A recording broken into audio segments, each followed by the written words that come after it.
Hello everyone, Yubel Master here, aka 38 the Master One, bringing you another video for the Yubel community. And if you're wondering what this video is about and why it's so long, well basically I used to cover the Phantom Nightmare card announcements back around 4 months ago before the release of Phantom Nightmare in the OCG. However, I started to fall behind and gave up halfway through. But I did make a really good video summarizing the Phantom Nightmare Japanese livestream that aired around the release of Phantom Nightmare in the OCG. So I do go recommend checking that out because I did put a lot of effort into it, and I even translated some stuff from Japanese into English. But anyway, since we now know the full set, including the TCG Exclusives, I decided to finish this series and cover the rest of the cards that I didn't cover in this video here. I will be uploading a guide to sealed pack play after this video too, so do subscribe and stay tuned for that video too. So here are the remaining cards in the set. I have organized them into all of these tabs you see at the top of the screen, which you can also use to check the progress of the video. So we have 9 Goblin Biker cards, 2 Snake Eye cards, 2 Gate Guardian cards, 1 card for the Earthbound Immortals, 2 Ghoti cards, 16 other generic monsters, 5 generic spells and traps. Then the next 20 cards are the TCG exclusive slots which were revealed recently. And within those 20 cards we have 4 OCG imports, 3 cards for psychic support, 3 cards that support flip monsters, and 3 more generic cards. And finally, we also have 7 cards in the Ashened archetype, which are the new TCG exclusive Pyro archetype that is inspired by the Dark Souls games. Then after that, we'll finish the video with a summary of all of the archetypes supported in the set and some of the best cards in this pack that you want to be looking out for. So if you do want to skip around using the timestamps, that's perfectly fine by me. As long as this video does provide you with some value, I'll be happy. But for those of you that do want to just sit back, relax, and listen to me read Yu-Gi-Oh cards for about an hour, then thank you, because you guys are the true MVPs of the channel. So then, grab a snack, get comfortable, and let's start by checking out the new Goblin Biker archetype. These cards are a level 3 based XYZ deck that is actually tied into the Yubel Star and Snake Eyes lore. We have the first card here, Goblin Biker Boom Muck, the word muck being a reference to Mach speed. It's a Wind Warrior level 3 with 1300 attack and 0 defense. The effect is once per chain during the main phase, if this card is in your hand or graveyard, quick effect, you can attach 1 XYZ material from a monster on either field, and if you do, special summon this card. Also, you cannot special summon Goblin Biker Boom Muck until the end of the next turn. So this is a simple extender. You'll notice that all of the Goblin Biker monsters have an effect to special summon themselves by detaching an XYZ material off either field, meaning you can disrupt your opponent if they're using XYZ cards. Next up we have Goblin Biker Clatter Sploder, which is a fire, and a Beast Warrior, which means it can be searched off of Fire Formation Tenki. It's a level 3 with 1500 attack and 0 defense. If this card is normal or special summoned, you can target 1 Goblin monster in your graveyard except Goblin Biker Clatter Sploder, special summon it to your field. During your opponent's main phase, if this card is in your graveyard, quick effect, you can detach 1 XYZ material from a monster on either field, and if you do, special summon this card, but banish it when it leaves the field. You can only use each effect of Goblin Biker Clatter Sploder once per turn. Now, most of the time you will be using this as XYZ material, so the banish it when it leaves the field line probably isn't going to come up that much. Next up we have Goblin Biker Dug Charger. It's a Earth Warrior level 3 with 1600 attack and 0 defense. If this card is in your hand, you can detach 1 XYZ material from a monster on either field, and if you do, special summon this card. If this card is normal or special summoned, you can add 1 Goblin Biker spell or trap from your deck to your hand, and you can only use each effect of Goblin Biker Dug Charger once per turn. So this card does search the spells and traps in the archetype. And our fourth of the main deck monsters, we have Goblin Biker Mean Merciless. It's a Water Fiend level 3 with 1300 attack and 0 defense, so this does mean it can be summoned off of Tour Guide from the Underworld, which in the deck is your 1 card starter. So the effect reads, if this card is normal or special summoned, you can special summon 1 Goblin monster from your hand except Goblin Biker Mean Merciless. During your main phase, if this card is in your graveyard, you can detach 1 XYZ material from a monster on either field, and if you do, special summon this card, but banish it when it leaves the field. You can only use each effect of Goblin Biker Mean Merciless once per turn. So even though its effects will be negated if you summon it using Tour Guide, you can just special summon itself from the graveyard using its own effect to get the effect to special summon another one from the hand, so there's no problem there. Next up we have 3 spells and traps, starting with the continuous spell Goblin Biker Grand Bash. It reads, Goblin Biker monsters you control gain 300 attack for each goblin monster you control. During your main phase, you can normal summon one goblin monster in addition to your normal summon or set. You can only gain this effect once per turn. You can target 2 goblin monsters you control, then activate one of these effects. Make the level of one of the monsters become the current level of the other, or both of their levels become the combined original levels. Now, notable things about this card is that the card text just says goblin monsters, which does open it up to cards outside of the archetype that just have goblin in their card name. And also, when using the second option, this does give you access to rank 6 plays. So, the next spell card is a normal spell called Goblin Biker Grand Entrance, and it says, add 1 goblin monster from your deck to your hand, then you can apply the following effect. Detach 1 XYZ material from a monster on either field, and if you do, special summon 1 level 4 or lower goblin monster from your hand. And it also has a graveyard effect of, you can banish this card from your graveyard, detach 1 XYZ material from a monster on either field, then you can add 1 goblin monster from your graveyard to your hand. You can only use each effect of Goblin Biker Grand Entrance once per turn, which means you can use both the graveyard effect and the activation effect on the same turn, which is really good for a searching card, in my opinion. Especially since it can also special summon the monster that you searched, or a different monster, if you have an XYZ monster on either field. So this is a really good card. Next up, we have a continuous trap. It's called Goblin Biker Grand Stampede. During the main phase, you can immediately after this effect resolves, XYZ summon 1 XYZ monster using only goblin monsters you control. If you control a Goblin XYZ monster, you can target 1 effect monster on the field, detach 1 XYZ material from a monster on either field, and if you do, negate that monster's effects until the end of this turn. You can only use 1 Goblin Biker Grand Stampede effect per turn, and only once per turn. So one effect is to XYZ summon by effect, which means you can XYZ summon on your opponent's turn, which makes sense because a lot of the Goblin Biker cards can special summon themselves during the opponent's turn as well. But also the second effect is pretty good as just a monster negate that is once per turn, since this is a continuous trap. But you do unfortunately have to choose between one of the 2 effects during one turn, so you can't special summon during your opponent's turn and use the monster negate as well. But still a great card since it's just a continuous trap that you can use once per turn. So let's move on to the 2 XYZ monsters introduced to the Goblin archetype. The first one is called Goblin Biker Big Gabunga. I just love that name. It's a light beast warrior XYZ monster with rank 3, and it has 2100 attack and 0 defense. It requires 2 level 3 monsters, and the effect is, if this card is XYZ summoned, you can add 1 goblin monster from your deck to your hand. If material is detached from a monster or monsters on the field, except during the damage step, you can target 1 face-up monster on the field, except this card, attach it to this card as material. Also, during the end phase, you can attach 1 goblin monster from your deck to this card as material. You can only use each effect of Goblin Biker Big Gabunga once per turn. So this is the deck's main form of interruption. And it's a pretty good one at that, because absorbing cards as material does get around a lot of the floating effects in the game. And since it does search on summon, this can create pretty good combos in the deck as well. So the next XYZ monster we have is called Goblin's Crazy Beast.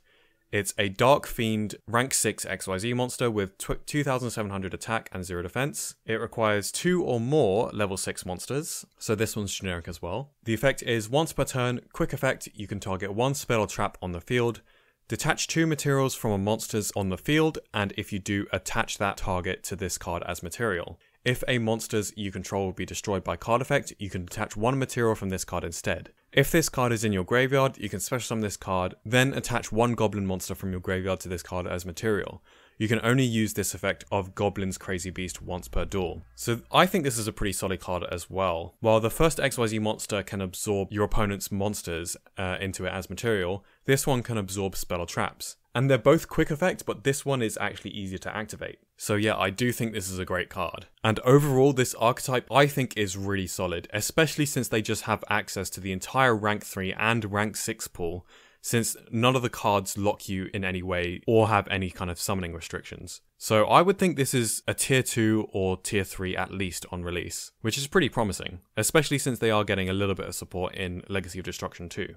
So let's move on to the next archetype. We have 2 cards for the Snake Eye archetype, released in Age of Overlord. Let's start by reading the spell first. It's called Dramatic Snake Eye Chase. It's a quick play spell, and the effect is place one Diabell Star monster from your hand, deck, or graveyard face up in its owner's spell or trap card zone as a continuous spell. And the second effect, during the end phase, you can banish this card from your graveyard, then target one monster treated as a continuous spell you control, special summon it, but you can only use each effect of Dramatic Snake Eye Chase once per turn. So you can use both effects in the same turn, and I think the second effect is the main thing that people are looking at. Because in the Snake Eye deck, often you do end with a very important card such as IP Masquerena in the spell trap card zone, and this card can special summon it during the end phase to potentially put more interrupts on the board, rather than having to rely on Flamberger's Dragon's effects to special summon it during your opponent's turn. So yeah, this card does have potential to be used as a one-of in Snake Eye decks. Next up, we have the card that everyone's talking about. It's Snake Eyes Poplar. And this card is a Fire Pyro,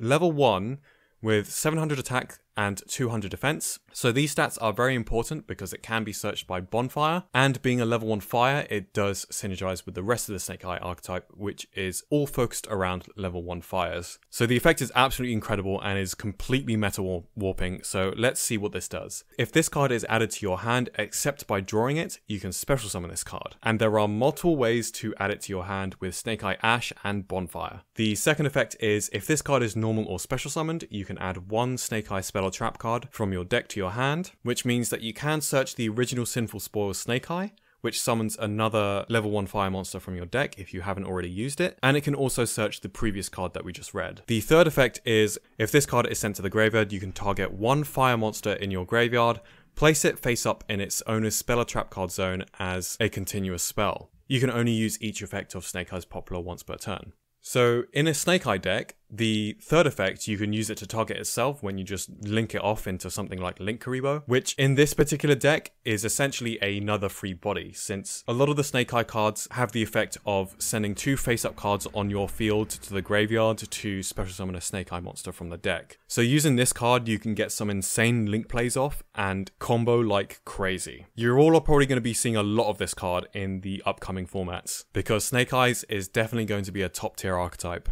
Especially in combination with the Promethean Princess Link monster. These two cards basically make every single fire deck top tier. It's just that good a card. Anyway, let's move on to the rest of the cards in Phantom Nightmare. We have some support for the Gate Guardian archetype. The first card we're going to cover is called Dark Guardian, and it's a Dark Warrior level 12 with 3800 attack and defense. This card is always treated as a Gate Guardian card, and it cannot be normal summoned or set, must either be special summoned by Dark Element, which is the spell card we'll get onto, or special summoned from your hand or graveyard by shuffling into the deck one each of your Sanga of the Thunder, Kazejin, and Suijin that is in your hand, face up field, or graveyard, and or banished. Cannot be destroyed by battle. If this card is special summoned by the effect of Dark Element, it is unaffected by other monsters, effects, or your opponent's activated spell cards or effects. So this is a gigantic 3800 towers monster that is going to be very difficult to get rid of outside of some kind of tribute for cost effects like a kaiju or something. So yeah, this card definitely does read very good and is probably what the Gate Guardian deck needed. Now let's read the card that summons it, Dark Element.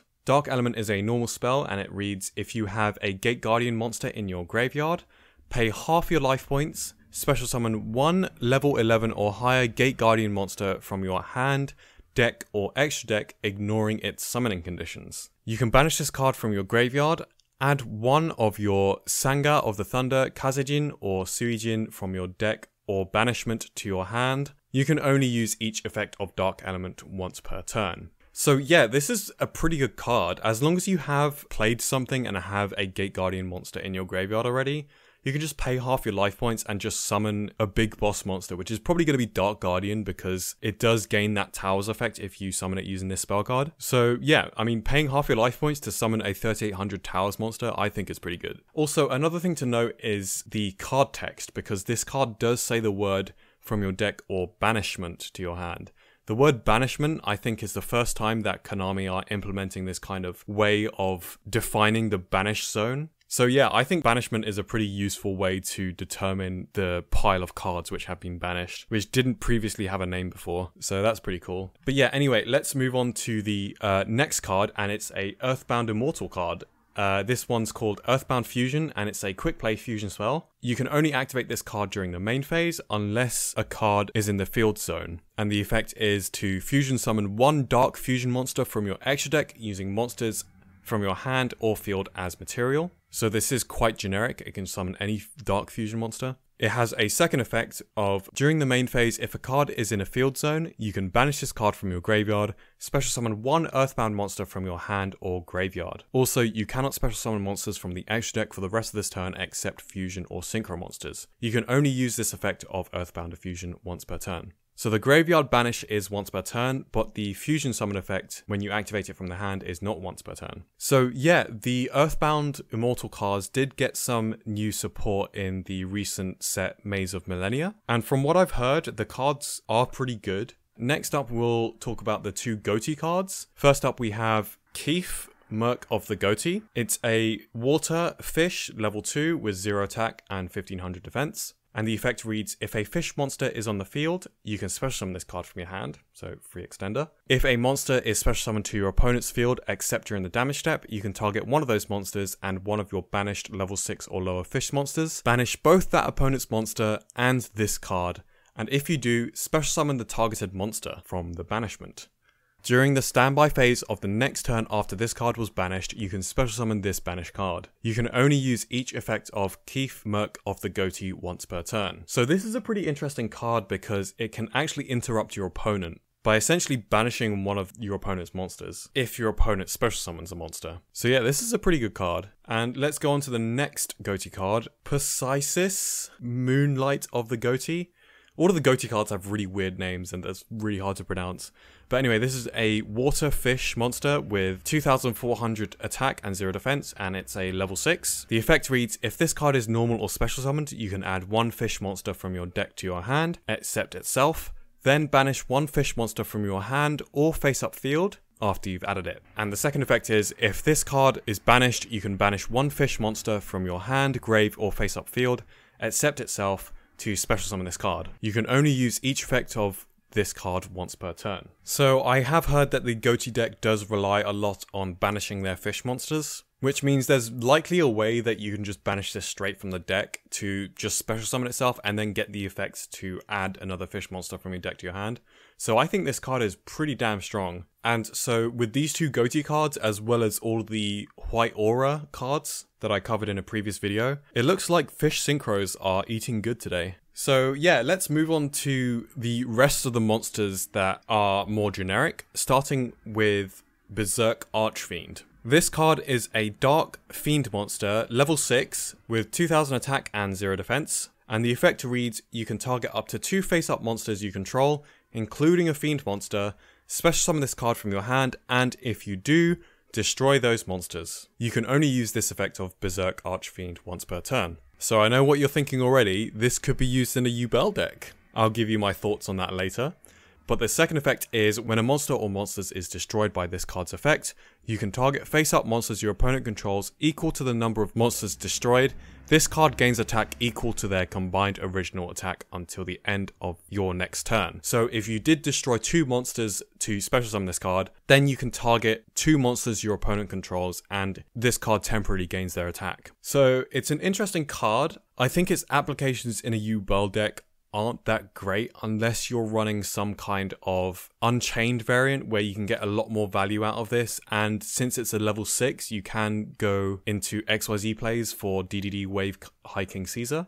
And I think Pack did discuss some potential for using this in an Unchained deck as a way to get out Wave Hiking Caesar a lot easier since Shavara has been limited to 1. But I don't think I'm going to be running this in a Yubel deck anytime soon, but it's definitely an option that we should all consider as Yubel players. Let's move on to the next monster. It's called E-Stranger Big Bang. It's a light warrior, level 5, with 2100 attack and 500 defense. The effect is, if a monster special summoned from the extra deck is on the field, you can special summon this card from your hand. During your main phase, you can reduce the levels of all other monsters on the field by 1, and if you do, increase the level of this card by the number of monsters whose levels were reduced by this effect. During your battle phase, or your opponent's main phase, if this card's level is 8 or higher, quick effect, you can destroy one other card on the field.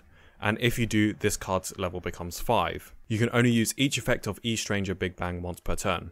So basically, you can absorb 1 level from each monster and gain levels onto this card, and if this card is 8 or higher, then you can use the second effect to quick effect pop a card. Nothing too special, but pretty interesting card design. I think this will only really see play in sealed events. So let's move on to the next one. It's called Procession of the T-Jar. It's a Dark Zombie Tuner monster, and it's level 3 with 500 attack and 0 defense. The effect is face down defense position monsters in this card's column cannot change their battle positions. Also, neither player can activate the set cards in the spell trap card zone in this card's column. And this is a continuous effect, so it doesn't need to activate. So once you play this card and there's a set spell or trap card and it's in the same column, your opponent now just can't activate that card. You can only use each of the following effects of Procession of the T-Jar once per turn. During your main phase, you can move this card to an unused adjacent main monster zone, and if this card in the main monster zone moves to another monster zone, change all other monsters in this card's current column to face down defense position. So you can essentially move this to an adjacent column and Book of Moon an opponent's monster and lock it that way. So yeah, it's a pretty cute card, but I don't think you'll really see play in any competitive decks, to be honest. But it does make sealed play quite interesting though. Next up we have EMP Meow Mine. I do like the localization here, I think they did a great job with the name. It's a Dark Cyburst monster, level 2, with 800 attack and 0 defense. The effect is, if a Link monster is on the field or in either graveyard, you can special summon this card from your hand. So a very easy to summon card, but you can only special summon EMP Meow Mine once per turn this way. If a Link 2 monster you control is sent to the graveyard or banished face up, except during the damage step, you can banish this card from your graveyard if it was there when the monster was sent or banished, or hand even if not.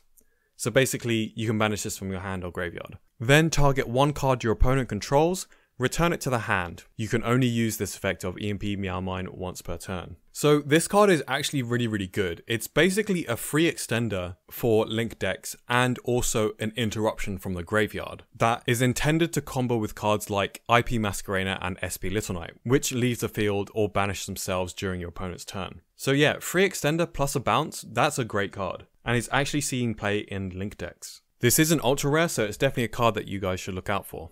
Next up, we have this adorable looking card. It's called Principug. It's a Earth Beast monster, level 1 with 0 attack and defense. The effect reads, you can target 1 monster you control with Guardian in its original name that cannot be normal summoned or set, and it can make a second attack during each battle phase this turn. You can banish this card from your graveyard, then target 1 Guardian monster in your graveyard that cannot be normal summoned or set, and activate one of these effects. Add it to your hand, or add 1 other card that is mentioned on that monster from your graveyard to your hand. You can only use each effect of Principug once per turn. So yeah, this does synergize with the Gate Guardian cards, but since the card text says a monster you control with Guardian in its original name, this does technically synergize with a lot of other cards that do have Guardian in the name.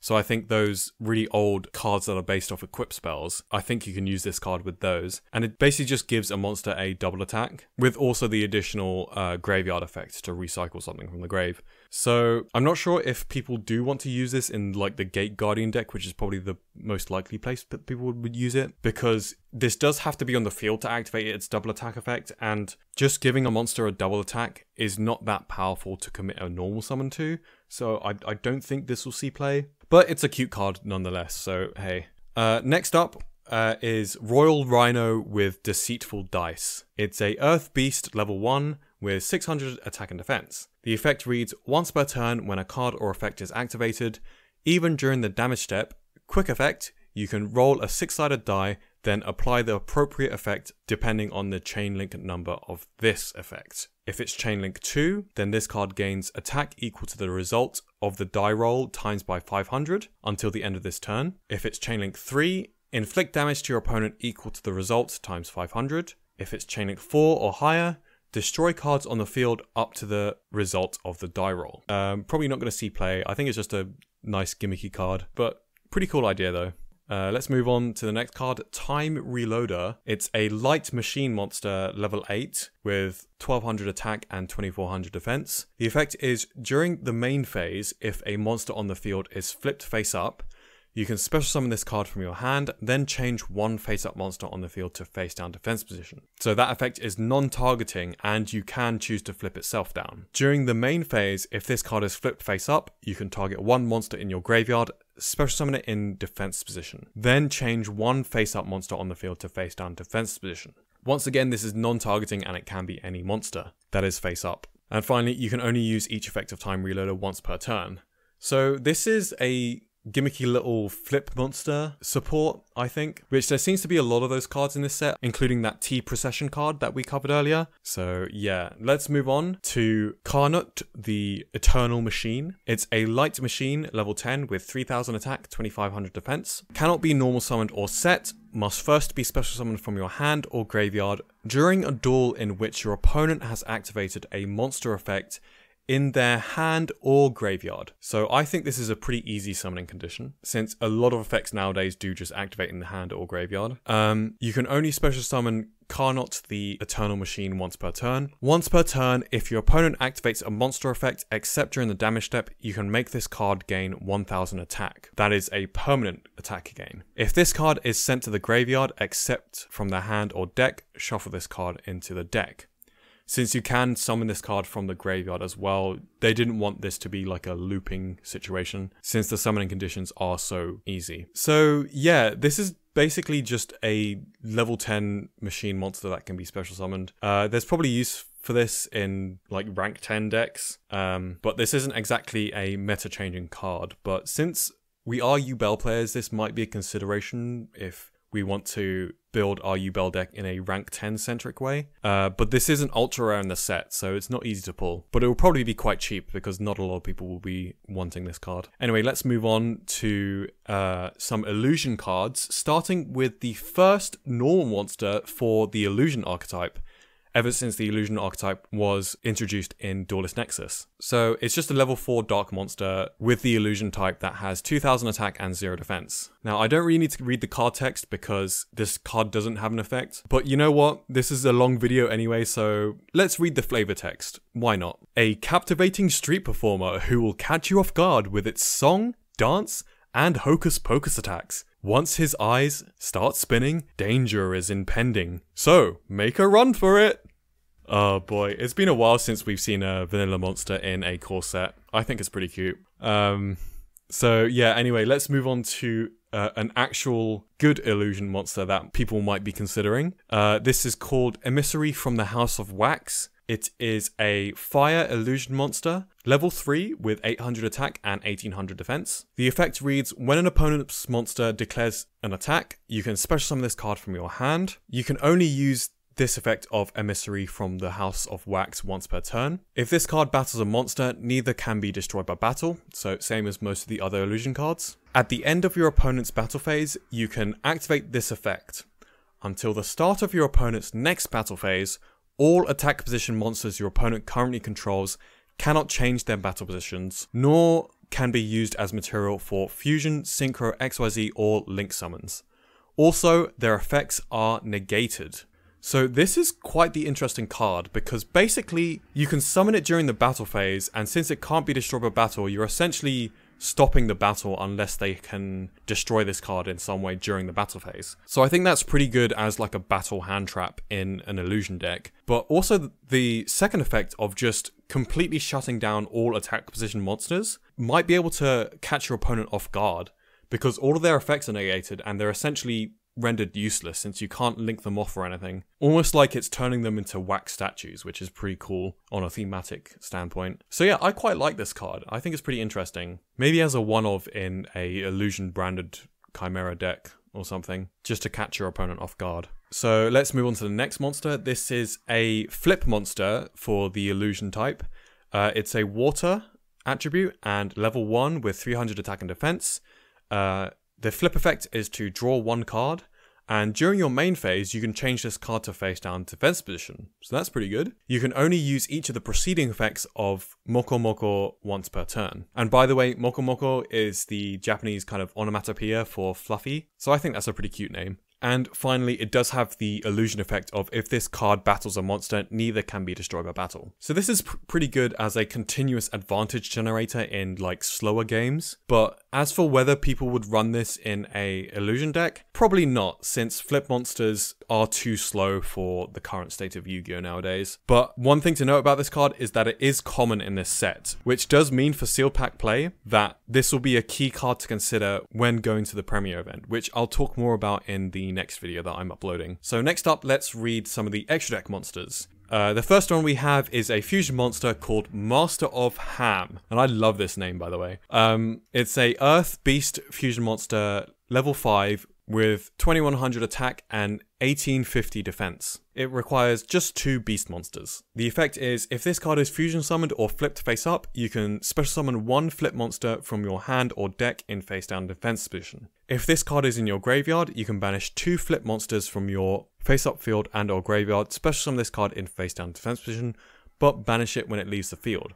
You can only use each effect of Master of Ham once per turn. So this is even more flip monster support, and I think this card is actually pretty good. It's a bit weird that it's a fusion summon of 2 beast monsters, but when it is fusion summoned, you can just special summon a flip monster straight from the deck in face down defense position, which is always a really good effect. Although flip monster decks aren't really that strong right now, seeing that Konami are just releasing a lot of flip support in this set, there might be something coming in the future. So I think this card could see potential in future flip decks if we're getting such a thing. So yeah, let's move on to a synchro card next called Fish Lamp. It's a fire fish synchro monster that's also a tuner as well. It's level 4 and it has 1200 attack and 400 defense. It's a generic requirement, so just 1 tuner and 1 or more non-tuners. If this card is sent to the graveyard as synchro material, you can special summon 2 lamp tokens, which are level 2 fish fire monsters with 0 attack and defense. You also cannot special summon from the extra deck for the rest of this turn except fish monsters. If you control a fish synchro monster, you can banish this card from your graveyard, then target 1 card on the field, destroy it. You can only use each effect of Fish Lamp once per turn. So I heard this card is being used in the new White Aura Ghoti fish synchros. So yeah, more cards for fish synchro players. Next up we have Vagnawa, the Moon-Eating Dragon, and it's a dark dragon monster, level 7, with 1500 attack and defense, with generic synchro requirements. The effect reads, if this card is synchro summoned, you can activate this effect. This card gains 300 attack for each level that the non-tuners used had. Then inflict 300 damage to your opponent for each level that the tuner used had. The attack increase lasts until the end of the next turn. You can only use this effect of Vagnawa Moon-Eating Dragon once per turn. So say if you used a level 2 tuner and a level 5 non-tuner, or multiple monsters that add up to level 5, then essentially this card would gain 1500 attack and become a 3000 attack monster until the end of the next turn, as well as inflict 1500 damage as effect damage. So this is a generic synchro monster that might see use as like a card to win during time conditions, just to do that burn damage during turn 1. But otherwise, I don't really think it's that good a card outside of that niche use. This is a common in the set though, so yeah. Next up, we have Enigmaster Packbit. It's a water cyburst synchro monster, which is level 8 and has 2900 attack and 2500 defense. It's generic requirements to synchro summon it, and if this card is synchro summoned or sent to the graveyard, which means that it can activate when you use Nadir Servant or something, you can target 1 monster in your graveyard or 1 face-up monster your opponent controls, discard 1 card, and if you do, place that monster in its owner's spell and trap as a continuous trap. And the second effect is, during either player's turn, if this card is a continuous trap, you can special summon 1 face-up monster card from your spell and trap card zone, and you can only use each effect of Enigmaster Packbit once per turn. So with archetypes like Snake Eye and Centurion, a lot of cards nowadays are putting monsters in the spell and trap card zone. So we are seeing some generic cards that kind of support this whole strategy, and this is one of them. So one thing to note is that I am actually going to be using this in my Yubel deck, And right now you're probably wondering how and why I'm using this in my Yubel deck. But I'm going to keep that a secret until I release the deck profile next week. So subscribe and do stay tuned for that to see why I'm using Enigmaster Pagbit in a Yubel deck. But anyway, let's move on to the next generic monster, and it's a Link monster called Sorcerer of Sebek. This name is a reference to the spell card Blessings of Sebek, which is a really old card that gained life points.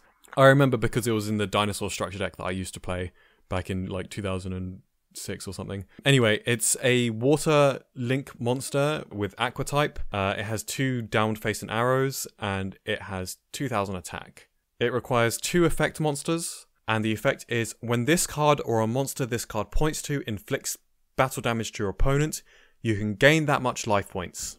Also, if a player gains life points even during the damage step, you can make each player take 1000 damage. You can only use each effect of Sorcerer of Sebek once per turn. So it's a funny life point gain card, but I don't really see this card being used in any meta decks per se. Maybe in Arrow Mage, but since the life point gain does require you to go into battle, this does make this card a little weaker than it could have been. But it is reminiscent of the old spell cards, so it does make sense. Anyway, let's move on to some generic spells and traps, starting with Ages of Stars and Frost. This is a generic card, but it does have artwork from the Visa Starfrost lore, so that's pretty interesting. I'm sure a lot of lore nerds are probably making theories as to the future of the Visa Starfrost lore based on this card art. But anyway, it's a quick play spell, and the effect reads, if a monster's you control was destroyed by your spell effect or your opponent's card effect and sent to the graveyard this turn, you can conduct your next battle phase twice. Very interesting effects there. And the second effect is, if a monster you control is shuffled into the deck or returned to the extra deck face down, while this card is in your graveyard, you can add this card to your hand. You can only use this effect of Ages of Stars and Frost once per turn. So that is quite the interesting card, since it does say if a monster you control was destroyed by your spell effect, which does mean that this has synergy with Nightmare Pain. Since we will be using that like pretty much every turn, this card is actually live in a Yubel deck, and it does mean that we can conduct our battle phase twice. However, having a spell card that all it does is just make it so that you have 2 battle phases, I don't think is worth it to justify space in a deck. It does sound nice in a Yubel deck, but in my opinion, I don't think it's worth running. Since most of the time, it's actually very easy to OTK your opponent using the Yubel cards in 1 battle phase, and you don't really need the second. And even if you don't OTK them, as long as you have Nightmare Pain up, your opponent is forced to attack your Yubel cards, so they're probably going to be finished off during the next turn, or you can just fusion summon into the Yubel fusion and just burn them to finish them off. So, like, this card does sound cool. And for a beginner player who might not have all of the cards to optimize a Yubel deck, it might be a consideration running this, but if you're running a fully optimized Yubel deck, you're probably not going to waste a deck slot just for this card. But it is a cool card nonetheless. Anyway, let's move on to the next card. This card is also a quick play spell, and it's called Materialization. The effect reads, target 1 face-up monster card in any spell or trap card zone, then activate one of these effects. Special summon it to its owner's field, return it to the hand, destroy it, then you can destroy 1 monster on the field with equal or lower level. You can only activate 1 materialization per turn. So you can choose between one of these 3 effects, so you do get that flexibility of choosing between the 3. An interesting card because it could be used to counter decks that also use this crystallization mechanic to kind of like quick effect to destroy it and then destroy another monster. So maybe it can be used as a side deck option, but I'm not quite sure. Next up we have a similar card to do with crystallized monsters, and it's called Flock Together. It's a normal spell, and it reads, place 1 monster from your deck in your spell and trap card zone as a face-up continuous spell. And the second effect is, you can banish this card from your graveyard, place 1 monster from your deck in your spell and trap card zone as a face-up continuous trap. So the first one as a spell and the second one as a trap. You can only use 1 Flock Together effect per turn and only once per turn. The total number of cards in the monster zones and face-up monster cards in the spell and trap card zones must be 10 or more to activate this card's effects. Okay, so that last line basically kills this card. Otherwise, this would be a pretty decent card, in my opinion. But that last line just makes it so hard to actually activate this card because it's like, when are you going to have that many monsters on the field at once? Sure, it does include your opponent's monsters, but at that point, like, you're probably losing. So yeah, this card is not great. Let's move on to a card that's actually really good. And this card is called Iron Thunder. It's a counter trap. And it reads, when a spell or trap card or monster effect is activated on the field, pay half of your life points, negate the activation, and if you do, destroy that card. Then destroy any other cards in the same column the destroyed card was in, that are in the monster zones or spell and trap card zones. Okay, wow, this is actually an incredible counter trap that, in my opinion, just completely power creeps Solemn Judgment. Because it's the same cost of paying half your life points, but unlike Solemn Judgment, instead of being able to negate summons, this can negate monster effects, which I think is more useful. And on top of that, it also just nukes the entire column of the negated card, which unfortunately does mean that your opponent might be able to counterplay you and activate monster effects or spells and traps in columns where you have cards. For example, if you're playing a Yubel deck and your opponent activates a spell in the same column as your Nightmare Pain, and you negate it with Iron Thunder, then unfortunately Iron Thunder will just destroy your own Nightmare Pain because you negated a card in the same column as Nightmare Pain. So that is something to watch out for when using this card in decks that use continuous spells and traps. And also something to consider if your opponent is running this, to play cards in columns where you can get more value if they negate this card. So it's an interesting card because it does have counterplay. If this card does see a lot of play, which it might do as a side deck option for going first, then it might change the way people play Yu-Gi-Oh!, which is a really cool card design, I think. So yeah, this is definitely one of the cards to look out for, and it is a secret rare, so it's very, very rare. Anyway, next we'll cover the final spell trap, and it's called Terrors of the Afterroot. It's a normal trap, and it reads, target one monster in your opponent's graveyard, special summon it to your opponent's field, then you can banish one monster your opponent controls. Then, if your opponent has a banished monsters, return one of them to the graveyard. You can banish this card from your graveyard, except the turn it was sent there, then target one level 1 monster in your graveyard, shuffle that monster into the deck, then you can set one Terrors of the Underroot, Terrors of the Overroot, or Terrors of the Afterroot from your deck.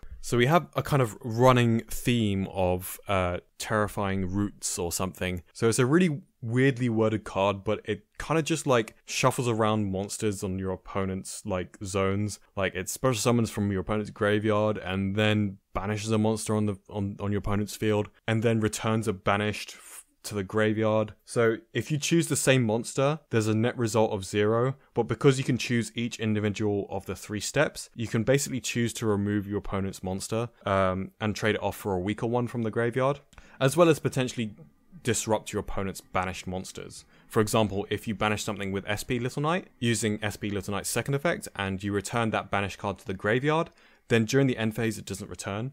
So this card definitely has potential, maybe in like a Labyrinth deck, but I don't think it's as strong as the other 2 Terrors of the Underroot and Overroot cards mentioned on it, at least from what I remember. So yeah, that was the final card from the OCG cards. Next up we have the 20 cards that we're getting in the TCG version of the set. Let's start off with the 4 OCG import cards. The first 2 I actually covered in my previous video, so I'm just going to play a clip from that. Three-Eyed Ghost and Mystic Potato, because these 2 cards can both search out Spirit of Yubel, and they are commons in this set. They aren't cards that I would personally run in my deck, but they are decent tech options if you are a budget player or you don't have all the cards that you need, for a Yubel deck specifically. So it's pretty cool how they do come in this set. I'll quickly go over the effects for those that don't know what they do. So Mystic Potato is a level 4 dark plant monster, so it has exactly the same stats as Mystic Tomato, which means it can be lone fired out of the deck too. And it reads, if this card on the field is destroyed by a card effect and sent to the graveyard, you can special summon one dark monster with 1500 or less attack from your deck in attack position except Mystic Potato. So you can destroy it with Nightmare Pain and special summon Spirit of Yubel, as well as get a search. Three-Eyed Ghost is a level 3 Dark Fiend, so you can summon this card using Tour Guide from the Underworld, although its effects will be negated so you won't be able to use it anyway. The effect reads, you can send this card from the field to the graveyard, add one level 10 dark monster from your deck to your hand. You can only use this effect of Three-Eyed Ghost once per turn. So yeah, these cards do have searching potential, but the main issue with them is that you basically need to get them on the field somehow, which is usually going to be a normal summon. And if you're running the Sacred Beast engine, you don't really have a spare normal summon for these cards, but still, they are an interesting tech choice for those who want to consider them. And we're back. So those were the first two cards. Next up we have Junk Dragonlet. It's a Earth Machine level 5 with 2100 attack and 1800 defense. The effect reads, if you control a synchro monster, you can special summon this card from your hand. You can only special summon Junk Dragonlet once per turn this way. When a synchro monster you control declares an attack, you can banish this card from your graveyard. That monster you control gains 800 attack until the end of this turn. You can only use this effect of Junk Dragonlet once per turn. Okay, so we have a little bit of synchro support here, pretty cool. And next up we have Ultimate Offering. Personally, I'm not a fan of this localization. I prefer the other translation that was Terminal Offering. But anyway, this is a retrain of Ultimate Offering, and it's a continuous trap that reads, during your main phase, you can pay 1000 life points, and you can conduct up to 3 normal summons or sets this turn, not just 1. Also, during your opponent's battle phase, you can pay 500 life points. Immediately after this effect resolves, normal summon 1 monster. You can only use each effect of Ultimate Offering once per turn. So yeah, this is just basically a smaller version of Ultimate Offering. Not sure if it will see play because it is kind of a slow card in today's format, but it's there. So next up we have 3 TCG exclusive cards that are Psychic supports. The first one is called Psychic Processor. It's a level 3 Psychic monster, so it can be emergency teleported, with 0 attack and 1500 defense. You can banish this card you control, special summon up to 2 Machine, Psychic, and or Cyburst monsters from your hand. And they can attack directly this turn. So there is no level restriction on this, so you can summon some high level stuff from your hand if you want to. During the standby phase of the next turn after this card was banished, you can add this banished card to your hand. You can only use each effect of Psychic Processor once per turn. So this isn't really that impressive because it's only something that summons from the hand, but it can be emergency teleported, so maybe there's something for you Psychic players out there. Anyway, the next card is called Psychic Arsenal. It's a normal spell. Target 1 Psychic monster you control and pay life points equal to its level times 200. Add 1 Machine monster with the same attribute but a higher level from your deck to your hand. During your main phase, except the turn this card was sent to the graveyard, you can banish this card from your graveyard, then target 1 each of your banished Psychic and Machine monsters, place 1 of them on the bottom of the deck, and if you do, add the other to the hand. You can only use each effect of Psychic Arsenal once per turn. So unlike the previous card, I do actually think this card does have potential, because it can search a Machine monster straight from the deck. So if you're running some kind of Psychic and Machine deck, then I can see this card being pretty useful, especially since it does also have that secondary banish effect to recycle some stuff. Anyway, let's move on to the third card, and it's called Emergency Apport. So teleport without the T. It's a normal trap, and it's simply just target 1 of your level 5 or lower Psychic monsters that is banished or in your graveyard, special summon it. This would have been good if it was a spell, but it's not, it's a trap, so it's not great to be honest. Let's move on to some flip support. We have Convertible. I love that name, by the way.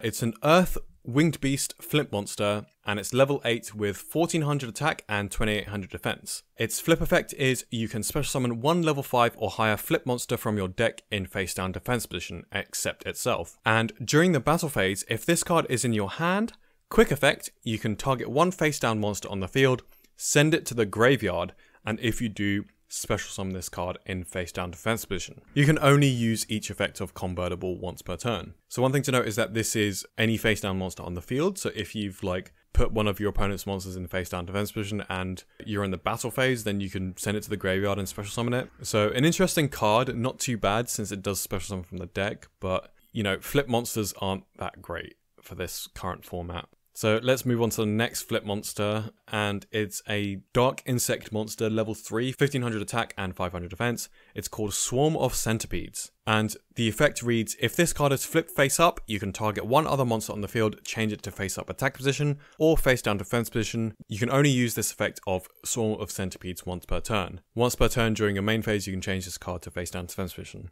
This card is not great.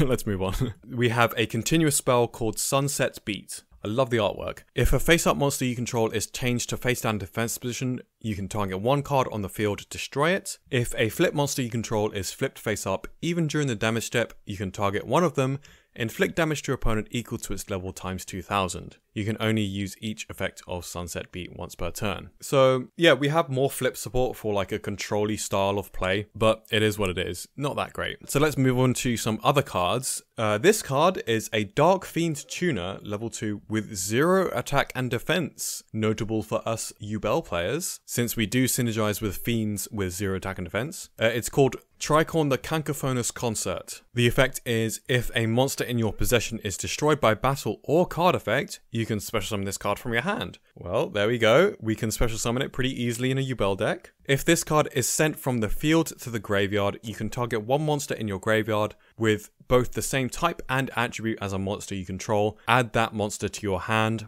You can only use each effect of this card once per turn. So this card is really interesting because it's basically a free extender, and also when it's sent to the graveyard, you can recycle a monster to your hand. The main use of this card, since it's simply just a Fiend with 0/0, you can use it as link material, but it's a tuner, which means you can also synchro summon with it. And it being level 2 means that you can actually synchro summon into a level 12 if you use a level 10 Yubel card. So I think this might have potential to be used in a Yubel deck as a interesting extender and possible access to level 12 synchros. The main level 12 synchro I can think of is that new Centurion card, Legatia I think it's called. But on summon it basically just draws a card and destroys an opponent's monster with the highest attack. And then the rest of the effect is irrelevant because it's for the Centurion stuff. So yeah, potentially this could be a consideration to use in a Yubel deck, just to get an extra draw maybe, and get out a 3500 beat stick. But like, yeah, this is definitely something that us Yubel players should pick up and keep in our collection to potentially use in the future. So yeah, let's move on to the next card. It's called Swallow's Cowrie. It's a quick play spell, and it says tribute one winged beast monster in your hand or face up field. Add one winged beast monster from your deck to your hand with the same level that the tributed monster had. You can only activate one of these cards per turn. So pretty cool generic like winged beast monster support. Maybe this will see use in Lyrilusk decks. The final card in this category is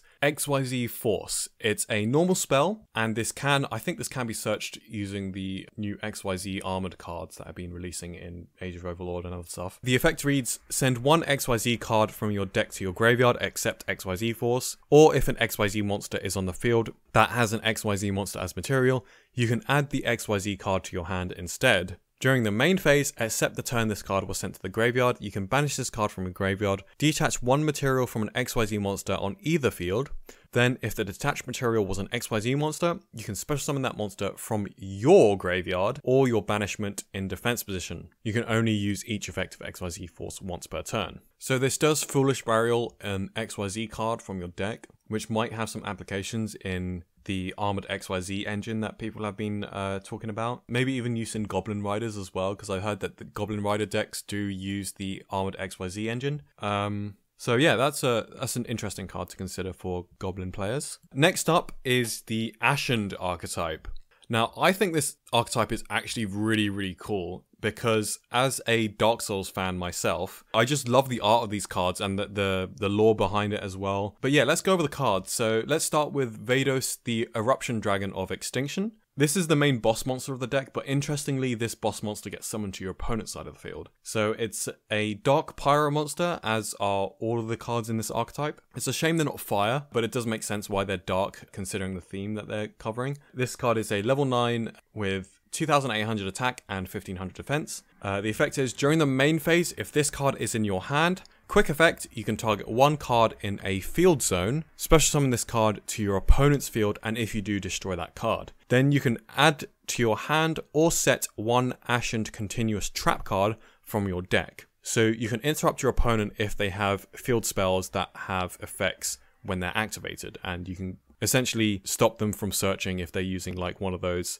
Visa Starfrost Planet field spells that searches on activation. So that's quite good. The second effect is, if this card is sent from your opponent's field to your graveyard, you can destroy all monsters on the field. You can only use each effect of Vados once per turn. The whole concept of this deck is basically summoning this card to your opponent's field, and then if it leaves the field in any way, you can basically disrupt your opponent's board, although it does nuke your own board as well. But it does appear to be the main form of interruption that the deck has. Let's talk about the continuous trap that Vados searches, and it's called Ashened for Eternity. It reads, when this card is activated, you can add one Vados or one Ashened monster from your graveyard to your hand, and the effect is you can target one face-up monster your opponent controls that you own, take control of that monster, then you can make all face-up monsters your opponent currently controls lose attack equal to the targeted monster's original attack.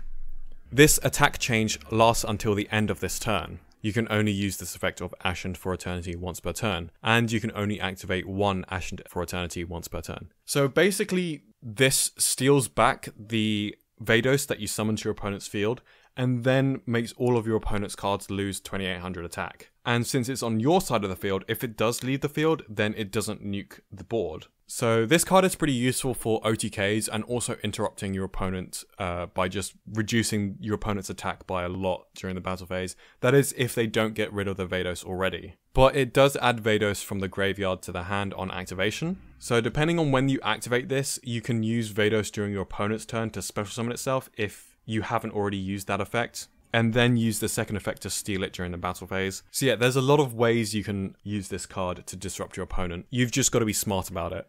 Next up, we have the field spell, which is what the deck mainly revolves around. It's called Obsidian, the Ashen City. And the effect is face-up special summoned monsters your opponent controls become Pyro type during your turn only. That effect would have been really good if it didn't say during your turn only, because then it could have locked a lot of decks out of link summoning if they're locked into archetype based stuff. But anyway, the rest of the card reads, you can only use each of the following effects of Obsidian once per turn. During the end phase, you can target one Obsidian the Ashen City in your graveyard, place it on the bottom of your deck, then draw one card. So if you have another copy of this card in your graveyard, you can recycle it and draw a card during the end phase. If this card in the field zone is destroyed or banished, you can special summon one Ashened monster straight from the deck. So this card is basically designed to be constantly destroyed and reactivated and recycled. Since the way you do summon your boss monster to the opponent's side of the field is by destroying a field spell. If you destroy this particular field spell, you can special summon an Ashen monster straight from the deck, so that's pretty useful. Let's move on to the next card, and it's called Awakening of Vados. It's a quick play spell, and it reads, place one Obsidian, the Ashen City, from your deck face up in either field zone. Then if your opponent controls a card in their field zone, you can add one level 5 or higher Dark Pyro monster from your deck to your hand.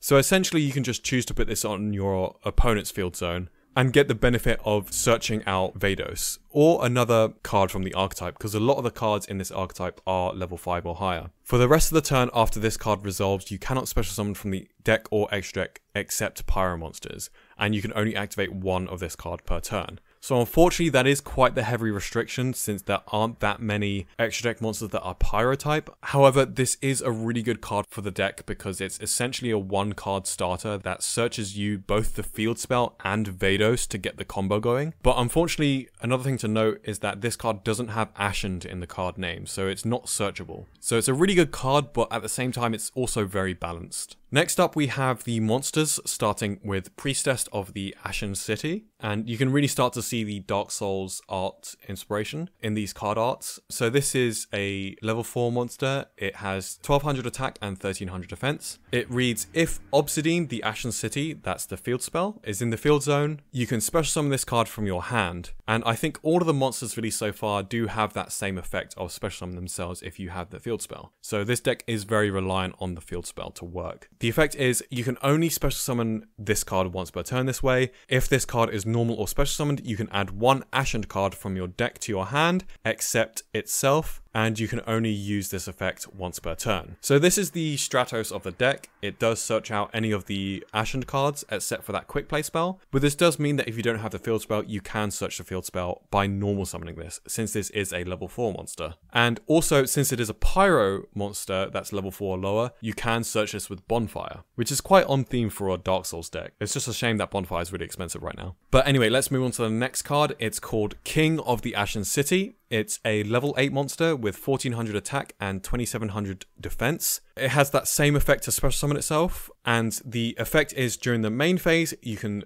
special summon one Ashened monster from your hand except itself, or if your opponent controls a monster with 2800 or more attack, you can special summon it from your deck instead. You can only use this effect once per turn. So basically, if you've already summoned Vados to your opponent's side of the field, you can special summon from the deck. So that's a really great effect in my opinion. And I think this deck definitely has the tools to be a pretty consistent strategy if we get more support in the future, which we definitely will in the next set. So we'll see how good that is. Anyway, we do need to cover the final card, and that card is called Hero of the Ashen City. It's a level 7 monster with 2600 attack and 2100 defense. It has that same special summon effect, and the main effect is during the main phase. Quick effect, you can target one pyro monster on the field, destroy it. Then if you destroyed Vados by this effect, you can place one Obsidian from your deck face up in your field zone. You can only use this effect once per turn. So this guy being the hero, he's the one that slays Vados. But since you can target any pyro monster on the field, and during your turn the field spell makes your opponent's special summon monsters pyros, this is basically a quick effect pop. However, during your opponent's turn, that effect that changes all types into pyro of special summon monsters doesn't apply. So it's only a quick effect pop if your opponent is actually running a pyro deck. But given how popular pyro decks are going to be because of the new support we're getting in this set, I think this can definitely see some potential as interruption against those decks specifically. For example, destroying Snake Eye Ash before it can use its effect to special summon Flamberge from the deck, for example. So yeah, that's the Ashened archetype. I really do love how these cards work. I think they have a lot of potential, especially since they can all special summon themselves from the hand if you control the field spell. And they do have a 1-card combo starter that can end on some decent interruption with a board wipe. But right now, I don't think this deck is there yet to be on any tier above tier 3, and definitely needs a lot more support in the future. But it definitely has the infrastructure to be a great deck going forward, since it does have a searcher and it can special summon straight from the deck. So yeah, I do have high hopes for this archetype, and we'll see how good the support is in Legacy of Destruction. So there we have it. That's all of the cards covered in Phantom Nightmare. Let's have a quick summary for you guys. And for those who skipped to the end, hello and welcome to the summary. Starting with the new archetypes we have in this set, we of course have our beloved Yubel archetype, which everyone here I'm sure is very, very excited about. As for other new archetypes, we also have the Goblin Biker archetype and the Voiceless Voice archetype. The Goblin Biker archetype is a XYZ archetype, and the Voiceless Voice is a Ritual archetype, both of which I think are very solid decks, and I think are roughly tier 2 right now on release. Yeah, the cards just read really good, and I think they will probably see play in the meta. We also have the Ashened archetype, which I think is really cool personally because the card art is inspired off of the Dark Souls games, and I'm quite a big Dark Souls fan. So I quite like them, but unfortunately I do think they do need some more support before they start seeing play in the meta. So those are the 4 main new archetypes that we're seeing in Phantom Nightmare. We also have notable legacy support where we're getting multiple cards for old archetypes, including Aroma with a new fusion card and other stuff that can turbo out the continuous traps for the deck. We also have Ghoti and White Aura for a Fish Synchro good stuff kind of deck. There's quite a lot of support cards in Phantom Nightmare for Fish Synchro players. There's also Magispector, which I'm quite fond of as an archetype. They're a bunch of wind spellcasters who are pendulum monsters that don't have pendulum effects, but all have monster effects when they're summoned, and also can't be targeted or destroyed by card effects. Back in the day when they were first released, they used to be like a really good control deck, but they haven't received support for a long time, so I'm sure dedicated Magispector players are very happy. Especially since the Link monster is very, very good. And we also have Raid Raptor support, which I know there's a lot of Raid Raptor fans out there because it's quite a popular archetype in the anime.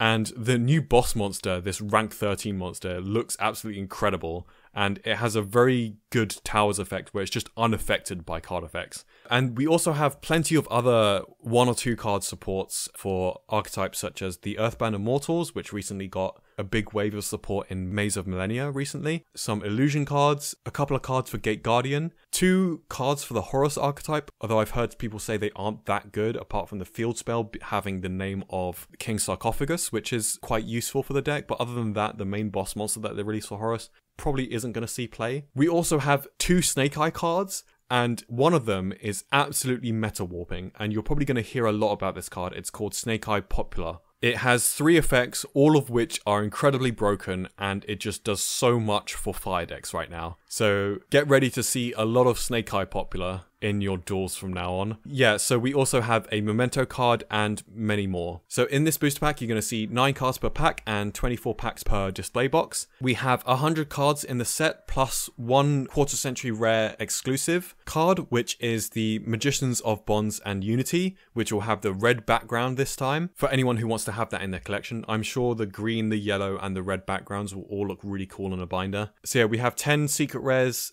14 ultra rares, and all 24 of those cards will also come in quarter century secret rare. We have 26 super rares and 50 common cards. And if you want to know the rarities of the individual cards, I do talk about that specifically for Yubel cards in my previous video that I uploaded, so do check that out if you haven't already. Next up, I want to talk about the top 10 cards that I think you guys should be looking out for in this set. So starting off with the Yubel cards, I think this is self-explanatory. If you're on my channel, you're probably a Yubel fan, just like I am. I'm sure we're all going to be picking up these Yubel cards, and we're going to be finally playing a good Yubel deck after all these years, and it's going to be so much fun. I can't wait. Also, Enigmaster Packbit. This is a secret rare, which I don't think is going to be that expensive because not many people are looking out for this card. But, spoilers for my deck profile, I am actually using this in my Yubel deck, and if you want to find out why, you're going to have to watch the deck profile. So all I'm going to say is that I'm using this in my deck, and you should pick this up if you get it while it's cheap. Also, we have Berserk Archfiend. This is a level 6 Fiend monster that can special summon itself, and it destroys Fiend-type monsters on your side of the field as well. So it does have potential to be used in a Yubel deck, but specifically in an Unchained variant where you want to summon rank 6s. So that is definitely something to consider as a pickup.